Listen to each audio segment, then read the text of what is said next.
Hi ma'am, I'm Pedro P. Cabao Jr. I will recite the Universal Declaration of Human Rights. Article 1. All human beings are born free and equal in dignity and rights. They are endowed with reason and conscience and should act towards one another in a spirit of brotherhood. Article number 2. Everyone is entitled to all the right and freedoms set forth in this declaration without distinction for any kind such as race, color, sex, language, re- religion, political or other opinion, national or social origin, property, birth, or other status. Furthermore, no distinction shall be made on the basis of the political, jurisdictional or international status of the country or territory to which a person belongs, whether it be independent, trust, non-self, governing or under any other limitation of sovereignty. Uh, Article number 3. Everyone has the right to life, liberty, and security of person. Article number 4. No one shall be held in slavery or servitude. Slavery and the slave trade shall be pro- pro- prohibited in all their forms. Article number 5. No one shall be subjected to torture or to cruel, inhuman, or regarding treatment or punishment. Article number 6. Everyone has the right to recognition everywhere as a person before the law. Article number 7. All are equal before the law and are entitled without any discrimination to equal protection of the law. All entitled to equal protection against any discrimination in violation of this declaration and against any incitement to such discrimination. Article number 8. Everyone has the right to an effective remedy by the competent national tribunals for act violation of violating the fundamental rights granted him by the Constitution or by law. Uh, Article number 9. No one shall be subjected or arbitrary arrest, detention, or exile. Article number 10. Everyone is entitled in full equality to a fair and public hearing by an independent and impartial tribunal in the determination of his right and obligation and of any criminal charge against him. Article 11. Everyone with penal offense uh, penal offense has the right to be presumed innocent until proved guilty according to law in a public trial at which he has had all the guarantees necessary for his defense.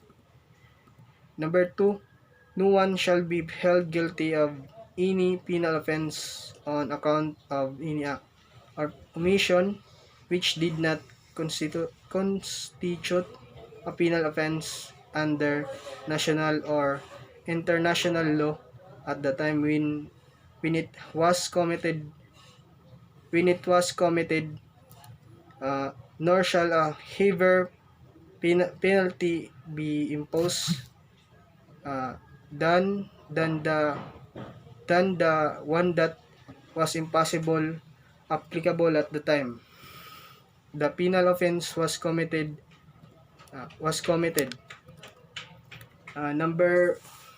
Number 12, Article number 12. No one shall be subjected to arbitrary interference with his privacy, family, home, or correspondence, nor to attack upon his honor and reputation. Everyone has the right to the protection of the law against such inter- interference or attack. Article number 13. Number 1. Everyone has the right to freedom of movement and residence within the borders of each state. Number 12. Everyone has the right to live in any country, including his own, and to return to his country. Article number 14. Everyone. Number 1. Everyone has the right to seek and to enjoy in other countries asylum from persecution. Number 2. This right may not be involved in the case of prosecution genuinely arising from non-political crimes or from a contrary to the purposes and principle of the United Nations. Uh, Article 15. Number 1. Uh, Everyone has the right to a nationality. Number 2. No one shall be arbitrarily deprived of his nationality nor denied the right to change his nationality. Article number 16. Number 1. Men and women of full age, without any limitation due to race, nationality, or religion, have the right to marry and to found a family. They are entitled to equal rights as to marriage, during marriage, and at its dissolution. Number 2. Marriage shall be entered into only with the free and full consent of the intending spouses. Number 3. The family is the natural and fundamental group unit of society and is entitled to protection by society and the state.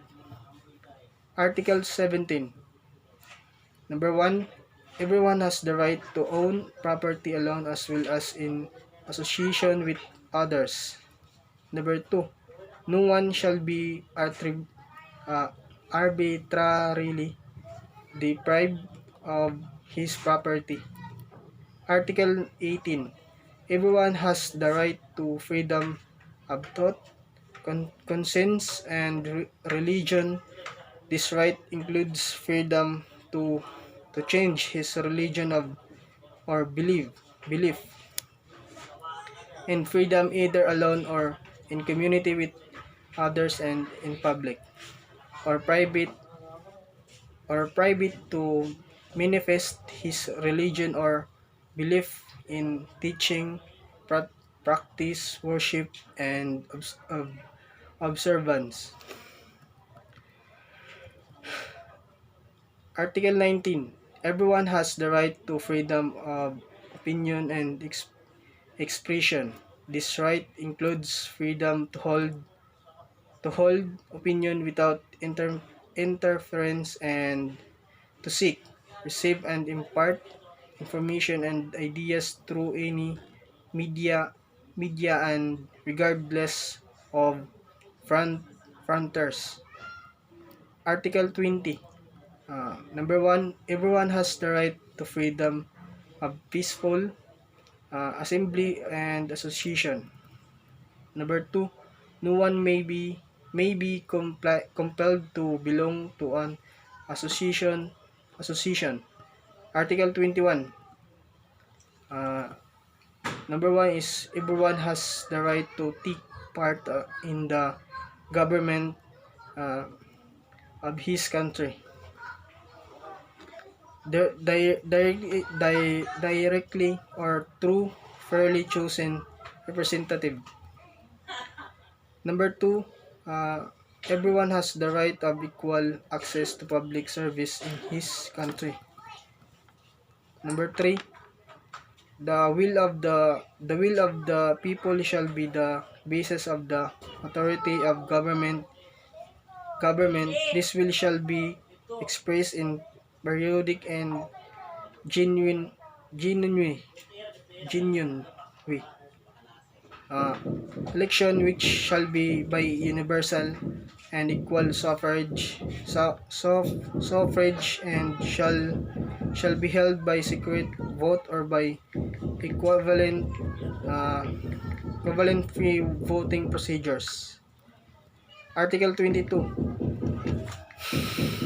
Everyone has a member of society has the right to social security and is entitled to realization through national effort and international cooperation and in accordance with the organization and resources of each state of the economic, social and cultural right indispensable for this dignity and the free development of his personality.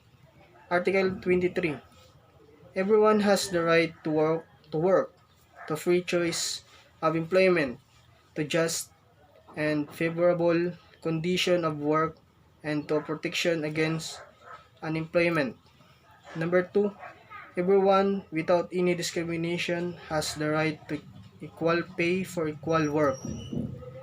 Number 3, everyone who work has the right to to just and favorable remuneration, ensuring for himself and his family an existence worthy for human dignity, and supplemented if necessary by other means of social protection. Number 4, everyone has the right to form and to join trade unions for the protection of his interest.